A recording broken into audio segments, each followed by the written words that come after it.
श्री पंढरीनाथ भगवान विट्ठल के भक्तों में संत सावतामाली एक महान भक्त हुए हैं।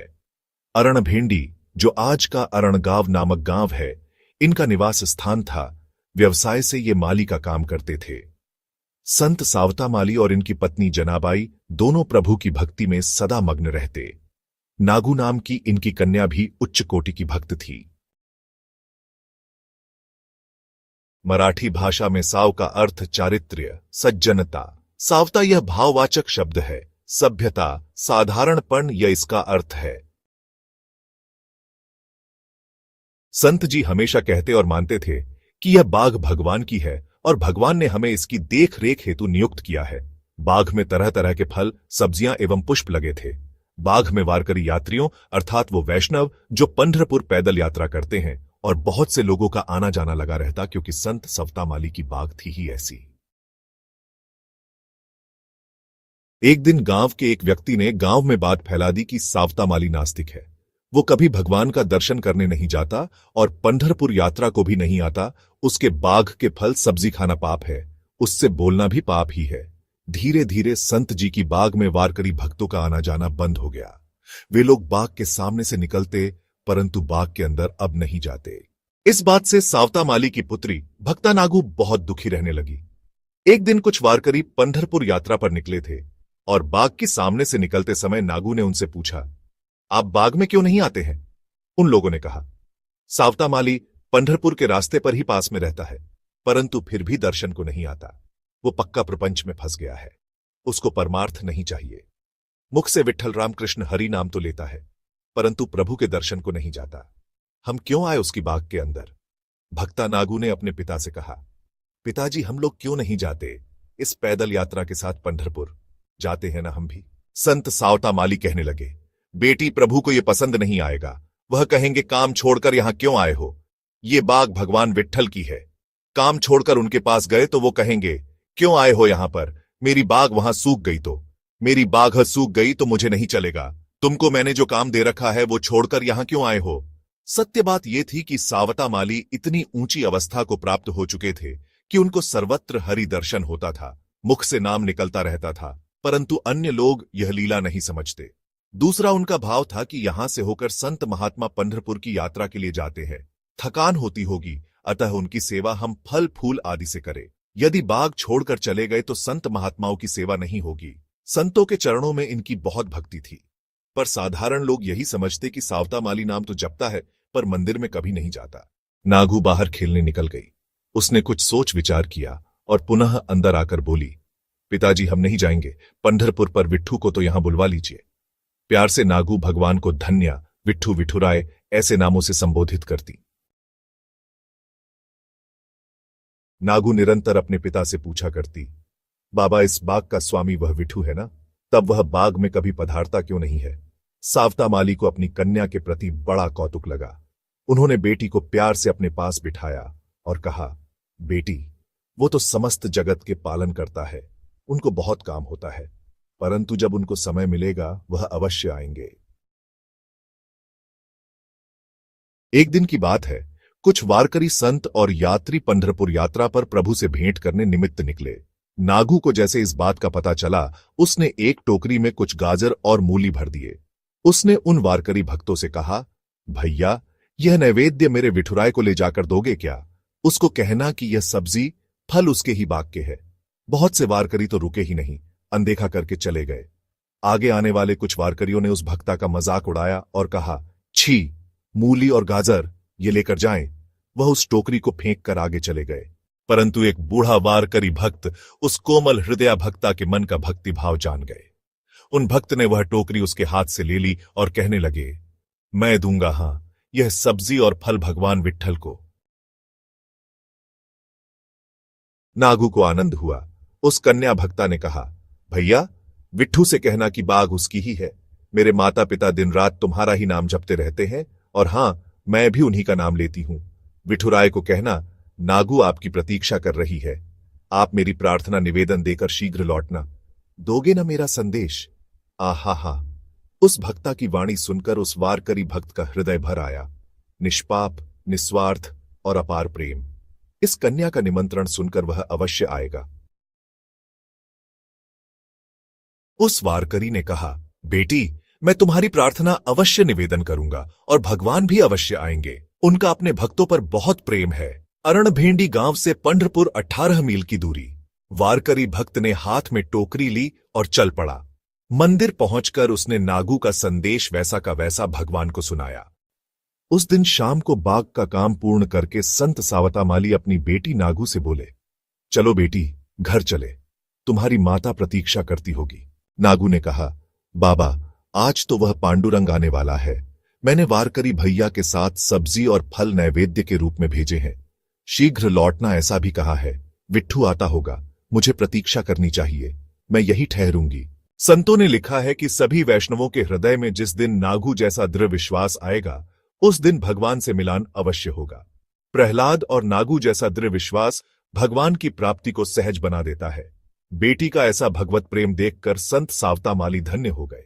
उन्होंने बेटी को अपने पास बिठाया और कहा, मैं भी रुकता हूं यहां पर। संत सावतामाली विठुराय का स्मरण करने लगे। बहुत समय बीत गया, बेटी और पति घर नहीं आए।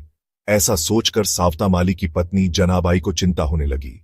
कुछ देर प्रतीक्षा करने के पश्चात जनाबाई भी बाग में आ गई। बेटी की प्रेम अवस्था और प्रभु भक्ति देख जनाबाई भी अश्रुपात करने लगी। सब परिवार सुध बुध खोकर प्रभु का स्मरण करने में मग्न हो गए। नाम जप करते करते पूरी रात बीत गई, किसी को पता न चला। नागू ने भगवान का दर्शन प्राप्त करने के लिए रट लगा दी। उसने अन्न जल त्याग दिया और भजन में लगी रही। संत श्री नामदेव ने अपनी वाणी में कहा है, संत श्री सावतामाली जी की योग्यता क्या है, इसका हमने संतों के साथ प्रत्यक्ष अनुभव किया है। बूढ़े वारकरी भक्त ने जैसे ही भगवान को नागू का संदेश सुनाकर प्रणाम किया, उसी क्षण तत्काल प्रभु मंदिर से बाहर चले गए और सीधे संत सावता की बाग में चले गए। सावतामाली के पास जब प्रभु आए, तब प्रभु के दर्शन केवल सावतामाली को ही हुए थे। उन्हें देखकर संत जी ने विचार किया, इस सुंदर विट्ठू को कहां रखे और क्या करे। आहा, ऐसी हलचल उनके मन में होने लगी। श्री कृष्ण तो नटवर हैं, उनकी लीला कौन समझ सके। प्रभु ने विचित्र लीला की और भगवान पांडुरंग कृष्ण बोले, बाबा, मेरे पीछे लोग पड़ गए हैं, आप हमको कहीं छिपा लो। संत जी ने यहां वह देखा कि कहां छिपाएं, परंतु बाग तो खुली खुली थी, छुपने की जगह ही नहीं। संत तो सरल हृदय और भोले होते हैं। बिना कुछ सोच विचार के संत सावतामाली ने सब्जी काटने का खुरपा लेकर हृदय और पेट के बीच वाले हिस्से को चीर दिया। भगवान पांडुरंग ने अतिल रूप धारण कर लिया और जाकर सीधे संत सावतामाली के हृदय में जाकर बैठ गए। भगवान भी रंग बिरंगी लीलाएं करते हैं। भगवान को संत जी के हृदय में रहना बहुत अच्छा लगा। प्रभु हृदय में विलीन हो गए। संत निरंतर अपने हृदय में उस दिव्य ज्योति का दर्शन करने लगे। उनको दर्शन तो आत्म रूप से होता रहता, परंतु संत जी सोचने लगे, अब हमारी बेटी और पत्नी को दर्शन कैसे हो। भगवान का साकार रूप तो मेरे हृदय में विलीन होकर निराकार हो गया। अब उस कृष्ण के रस स्वरूप को प्रकट करके बेटी और पत्नी को दर्शन कैसे कराएं। संतों का शरीर ही एक मंदिर है। उनके हृदय में भगवान और भक्ति देवी का निवास होता है। अंग अंग में तीर्थ विराजते हैं। संत केवल मंदिर में ही नहीं, अपितु कण कण में भगवान का दर्शन करते हैं। इस बात की प्रतिष्ठा करने के लिए भगवान ने एक लीला की। पंढरपुर में उस दिन बहुत से वारकरी भक्तों का समूह मंदिर में आया, पर प्रभु वहां दिखे नहीं। किसी को कुछ समझ नहीं आ रहा था।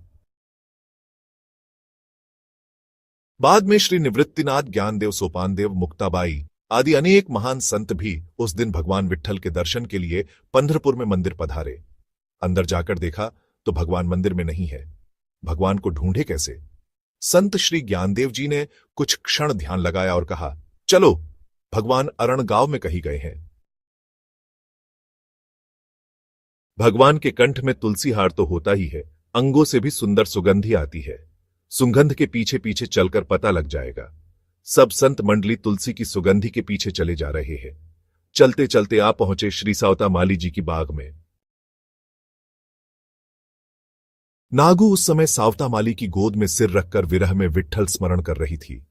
संतों को देखकर सावतामाली आनंद में भर गए और कहने लगे, आज हमारा भाग्य बड़ा है, हम धन्य हो गए। संतों के चरण से हमारा घर पावन हो गया। नामदेव जी ने कहा, बाबा, आपका भाग्य तो बड़ा ही है।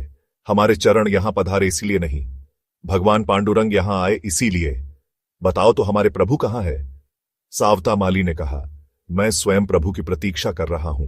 यह बालिका 4 दिनों से अन्न जल त्याग कर भगवान के आने की आस लगाए बैठी है। नामदेव जी ने कहा, कुछ भी मत बोलो।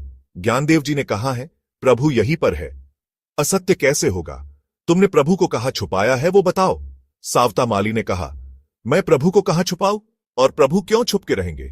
भगवान यदि छुपे होंगे ही तो मेरे हृदय में ही, दूसरी जगह कहां?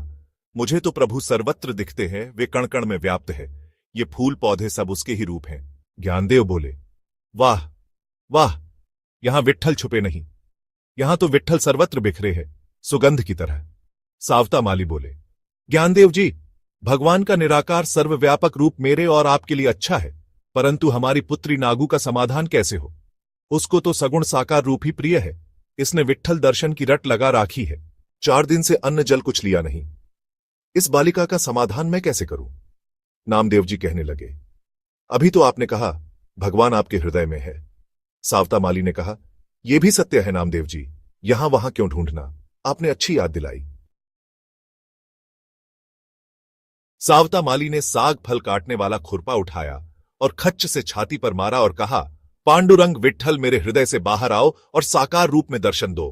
उनके हृदय से एक तेजस्वी प्रकाश निकला और संपूर्ण बाग में तुलसी की दिव्य सुगंधी व्याप्त हो गई। भगवान प्रकट हुए और संत सावता माली मूर्छित हो गए। प्रभु ने अपनी कृपा दृष्टि से उनकी मूर्छा दूर की। भगवान प्रकट हुए तब नागू भागकर प्रभु के पास गई और उनसे लिपट गई। उसने कहा, विठू विठू तुम आ गए। देखो पिताजी, विठू आ गया, धनी आ गया। मुझे पता था वह अवश्य आएगा। सब संत मंडली ने हरिनाम संकीर्तन किया। उसके बाद सावता माली ने संतों और प्रभु को भोजन प्रसाद पवाया। भगवान ने अपनी गोद में नागू को बिठाकर प्रसाद पवाया। विट्ठू अब कहीं जाना नहीं। हां। इस पर नामदेव जी बोले, बेटी यहां रहकर कैसे चलेगा? प्रभु को जगत के बहुत कार्य करने होते हैं, वे व्यस्त होते हैं। यह भी ठीक ही है, परंतु बीच बीच में आते रहना। यह बाग आपकी ही तो है और हम सब आपके सेवक। आओगे ना? क्यों नहीं आऊंगा? तुमने याद किया तब आ जाऊंगा। तुम्हारे प्रेम में बंध आना ही पड़ेगा। सावता माली जनाबाई को प्रभु ने आशीर्वाद दिया और नागू को लाड़ लड़ाकर प्रभु अंतर्ध्यान हो गए। यह कथा भक्तमाल कथा का भाग है।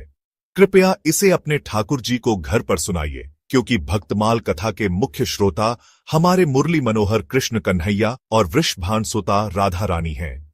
हमारे इस प्रयास को घर घर तक पहुंचाने में हमारी सहायता करें। इसे अपने मित्रों के साथ साझा करें।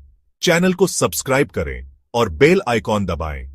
यदि हमारी कोशिश आपको पसंद आए तो इसे लाइक करें। इससे हमें प्रोत्साहन मिलता है। हमारा प्रण श्री भक्तमाल कथा का प्रचार प्रसार करना है। कृपया इस पुण्य कार्य में अपना सहयोग दें। जय श्री राधे गोविंद।